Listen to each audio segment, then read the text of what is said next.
It's recording. Yay! What up? This is T-Bat. What up? Hey, how's it going? That Black Anime Podcast. We have a guest. So this is our first video podcast. So if you're not sure, I'm JoJo. This is Steph, and this is our guest Dre. Hey, how's it going? This is Dre. He earned his spot on the podcast by suggesting we watch Perfect Blue today. It was so good. But first and foremost, where are we? And why are we dressed like this? We're at Animation Yes, in Raleigh, an yes. anime and gaming convention. I'm Yes. Arbach. Trainer Red. I'm Trainer Red. And a Pokeball. And it's my charm. And I'm a Pokeball. Yay! I'm gonna take my my Rosetta down to the con. But anyway, yeah. Guys want to shoot the shit? You want to get started? What do you want to do? Sure. How are you? I'm pretty good. I'm doing pretty great. How long have you been cosplaying, Dre? I've been cosplaying since 2004, so I'm an OG Yeah, cosplayer. you are. And I'm a newbie. Yes. I started for the first time this year. Yeah, it's your Hey, first y'all time can't cosplaying. see it, but I was dressed up as a Team Cold Joint yesterday. Yeah, but you're a Pokeball today. It's a casual cosplay. And of course, you know, I'm the most extra. I decided to do an Arbok and You body did. painting. You opted out of ComfyCon. Indeed, I opted out of ComfyCon and did TortureCon. all of this. TortureCon. There My you go. paint is running already. Uh-oh. My glass. It's just cosplay is no fun. But anyway, let's get on this. Is this your favorite movie or what? Why did you suggest it? I suggested it because I wanted to be as easy sit instead of sitting and watching an entire series. Mhm. Plus, this is a movie with a lot of layers. And there's a lot of psychological elements to it, so, Yeah. and a lot to discuss and dissect about it. Absolutely, it's directed by the same, or it's done by the same guy that did Paranoid Agent, which is my favorite anime. If you've been listening, go listen to the Paranoid Agent episode. But yeah, what did you think, JoJo? Honestly, what you just said, I felt like I used the term, like an hour long, over an hour long Paranoid Agent episode, and I mean that in the most complimentary way. Mm-hmm. I loved it. It was psychological.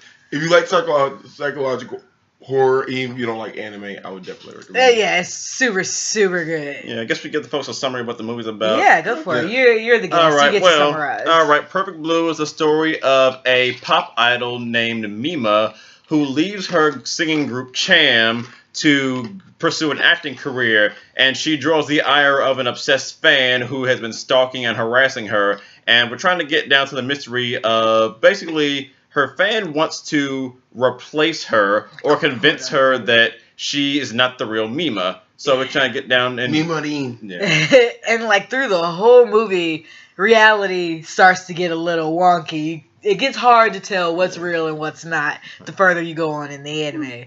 And like there's multiple personality disorders happening. There's so much stuff. Like I can't even begin. I loved it. It was just the best. It was great. A lot of themes that are a running theme in this movie I noticed was the punishment of the perceived corruption of innocence. Right, that was Yeah. super cool. Like she Yeah. started taking nudes and whatnot. Can relate.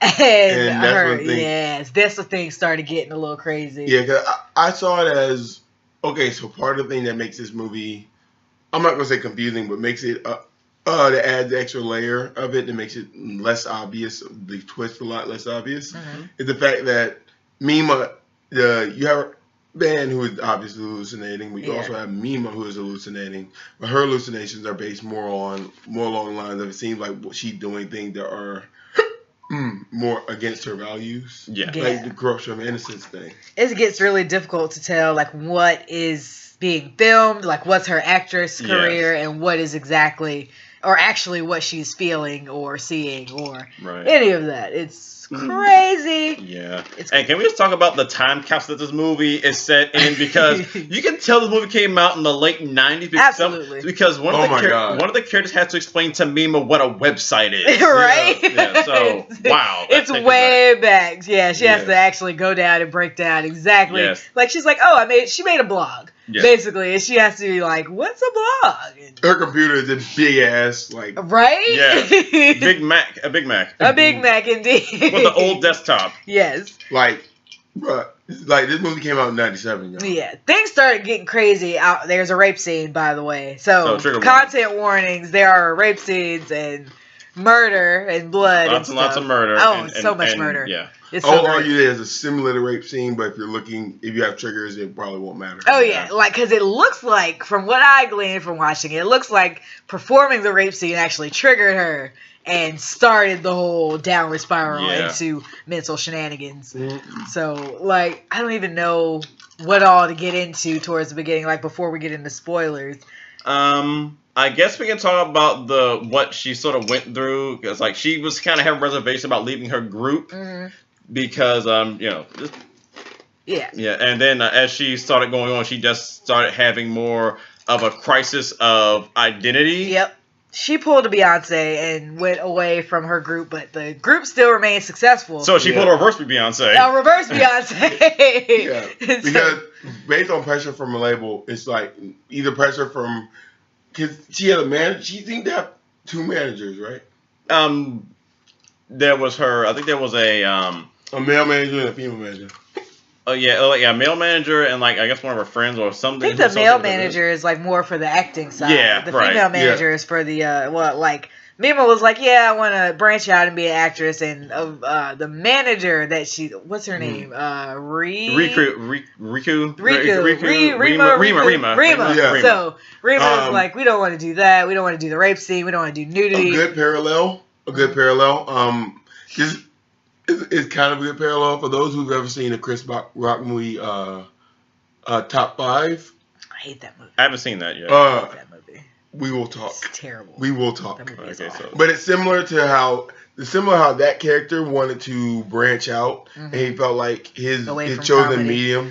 This movie is way better than Top 5.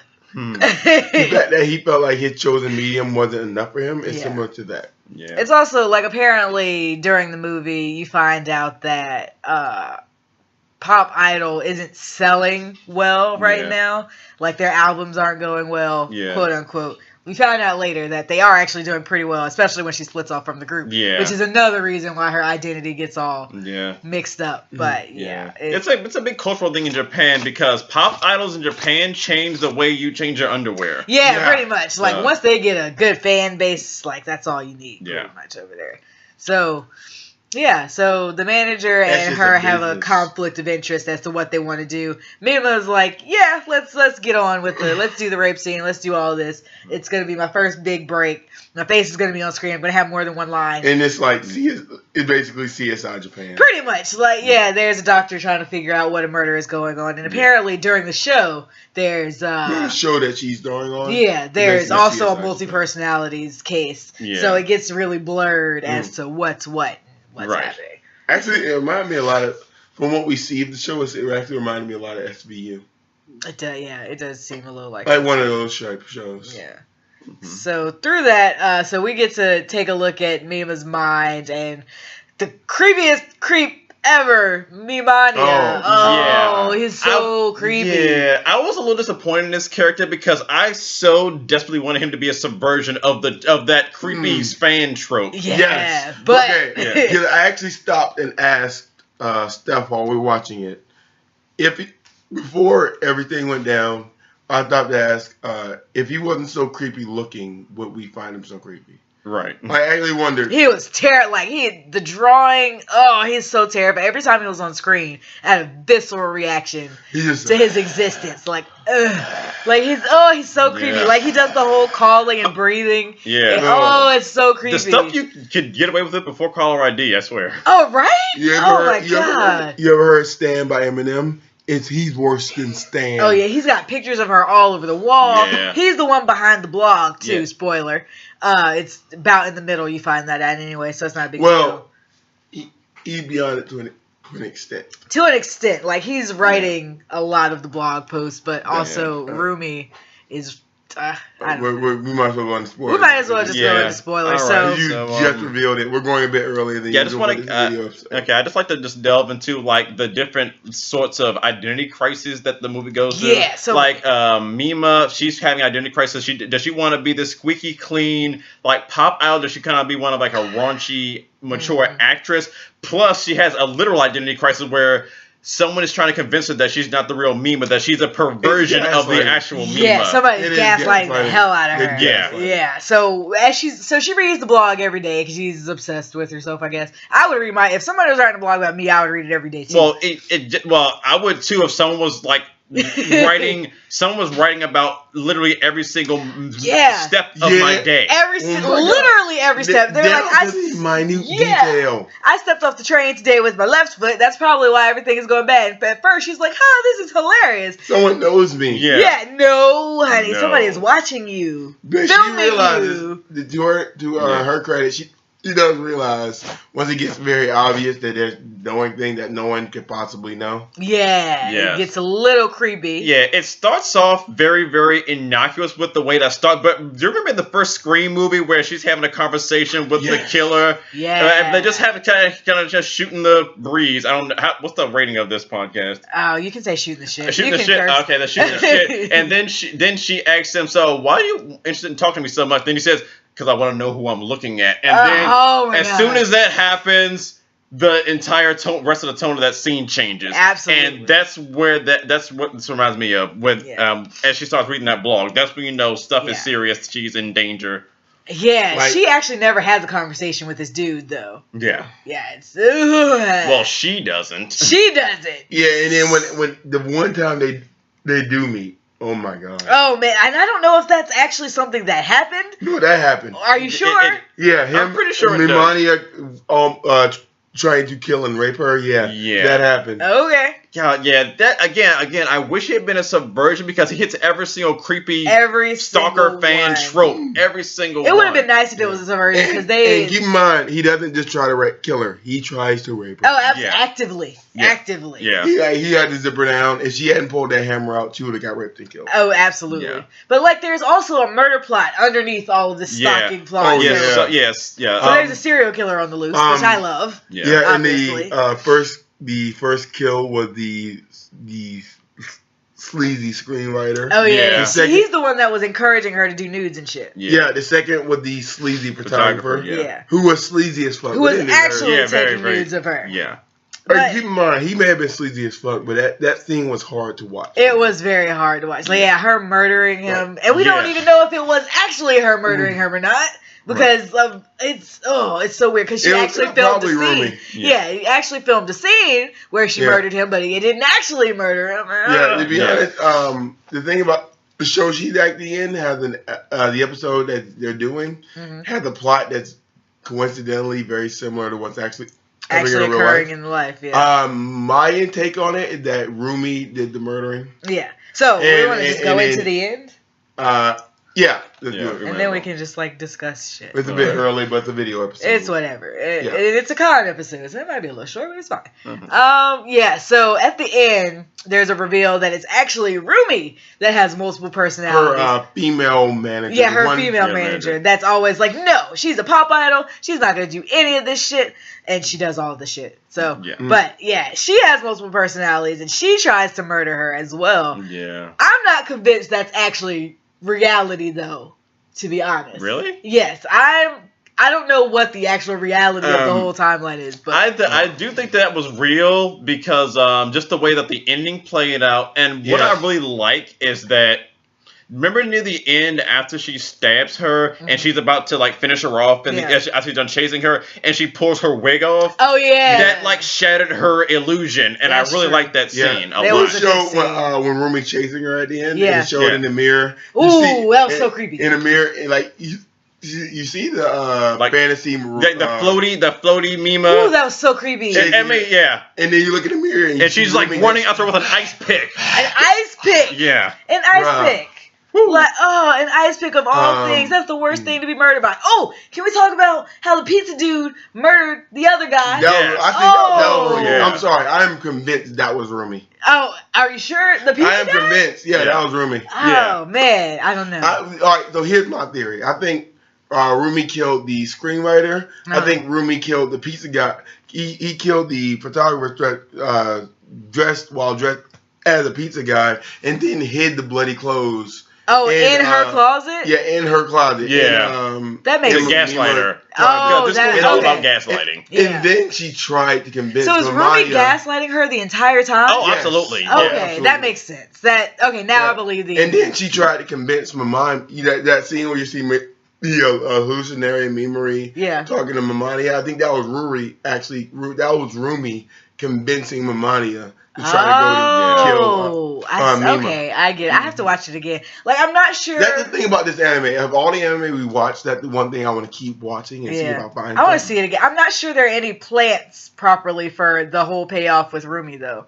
I think there is one scene during like the end of that sequence that I really liked, and maybe I was reading into this, but remember the part where she inadvertently when she like gets stabbed with the shard of glass, and she wanders to the street, and then the truck is barreling down on her. Remember the scene where it slows down and the headlights are on her? Yeah. I like to think in her brain she's hallucinating that she's on stage in front of a bunch of screaming fans with the spotlights on her. I got that hint too. Yeah. I actually thought that was it too. Yeah. I will say a couple of things. One, apparently in the Japanese, I haven't rewatched the Japanese sub version, so I could be wrong. I'm gonna rewatch it.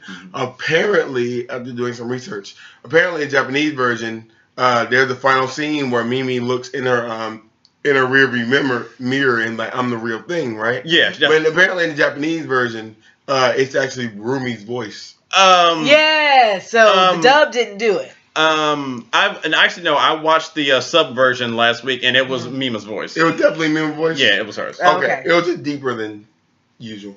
Oh, well, that would have been a crazy twist at the end. Yeah. But I'm going to take a different route than stuff. I actually think they wrapped it up. I think it was just all Rumi doing it. All of it. Yeah, like, definitely. Do you her think, with the help of creepy stalker dudes. Yeah, do you think Mima is like normal, quote unquote? Oh, God, no. Is she okay? Like, okay, what? here's the deal. Mima, as much as I like to think it was all Rumi, Mima's hallucinations were definitely her having hallucinations. So clearly, maybe she had some mental help after the whole Rumi thing. Yeah. But I do think that maybe she has some about a PTSD. Definitely. Yeah, probably, definitely from who wouldn't from city like that rape scene was triggering. Yeah. Actually, after rewatching it, I want to think that the reason why the Rumi reveal is such a big reveal, because this anime seemed to keep the audience disoriented. It does, especially with the switching back and forth from filming. Like, you can't tell what's actually the show or what's actually reality or what's a hallucination. Yeah, it's really good. It really keeps you guessing, and it really goes nuts in like the last 20 minutes of the movie that we just kind of go nuts. With it does. You can't tell at all. It makes your head. It's very well filmed. Like it makes you question reality. Therefore you can't really guess what's actually going on. There's actually a scene towards the beginning where she's talking to somebody and they're asking her for an autograph or something or a paparazzi, and it turns out they're filming that. And I was like, wow, that's showing what a great actress she is, because I couldn't tell if it was reality or not. Right. So like not only do they really show how like she's actually a really good actress, but they also show it's a great movie. Right. Like I can't even Perfect Blue perform words. Like, regardless of whatever spoilers we get into, it's a clear recommendation. Absolutely. I feel like Black Swan got a lot of inspiration from this. I don't know if that's facts or... Oh, definitely. I've never seen that, but... you should see it. It's very similar to Black Swan. Oh, yeah. Especially when she's, like, in the bathroom changing, and she sees herself in the mirror, and she's like, oh, you're not yourself. Nah. Yeah, it's basically, like, if Black Swans actually had stakes, and had you worrying about whether or not the person was going to live or not, it'd be this. Yeah. Anything else y'all want to get into? No, I think that's about it. But definitely, as a high recommendation, I would recommend anyone who sees it to watch the movie. Absolutely. Find it online. Yeah, it's a little hard to find. You got to dig a little bit for it because it's really old. Yeah, and you might have to. Yeah, I'm not going to encourage illegal activity. Yeah, I want to. For people who don't know the behind the scenes from T-Bat, I'm usually in charge of the acquisition of the anime to watch. Yeah, this one was a bit of a struggle. Yeah. So if you can buy it. Buy it. Yeah. Support Perfect Blue. Support the official release. There you go. Support the official release. Yeah. Anything else you want to talk about? We're at the con. Honestly, no. It's gonna be fun. We're having a good time. We're gonna have a great time. Remember, June is still Dragon Ball Z movie month. The polls on Facebook. Vote in the poll. We're gonna pimp it and share it a little bit more. Yeah, we'll connect it. We have literally 2 ties for second and third place. So I'm going to need y'all to break that tie. Yeah. So. Plug yourself, Jerry.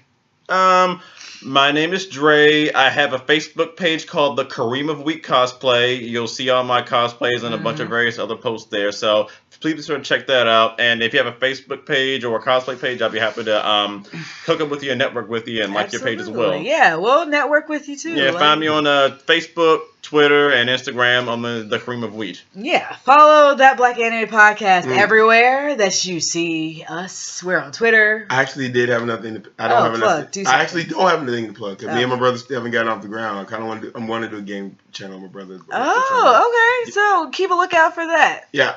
I'll be a guest on your show if you like. Yeah, I love that. Maybe not in podcast or cosplay, but yeah, all my shit is Grumpy Scud. Look how hot I look. Support me on Patreon. You can see more. She's an Arbok, he's her trainer, and I'm the Pokeball. You're the Pokeball that captured me. Yes. Yes. I'm missing a thing. It's bothering me. I don't know poetic. where I dropped it. It's poetic. And look at us. Oh, boy, yeah. Black cosplayers, man. We lit. right. We stay lit. 20-minute episode, whatever. I was the team scroll grunt yesterday. Yeah, oh, he was. That was I. We were going to do it yesterday, but we ran out of time doing content. We can post it on the page. Yeah, we can. Yeah, we were having room complications yesterday. Yeah, it was a busy day yesterday, but I guess that there's nothing more to talk about. I mean, if no one told you today, we love you. We love you. We all love you. You are loved. You are wonderful and loved. Thank you so much for listening. Thank you for listening, and even if you didn't listen all the way through. Still. Yeah, support us on Patreon, patreon.com/thatblackanimepodcast. You get behind the scenes shit. You get to hear me fuck up.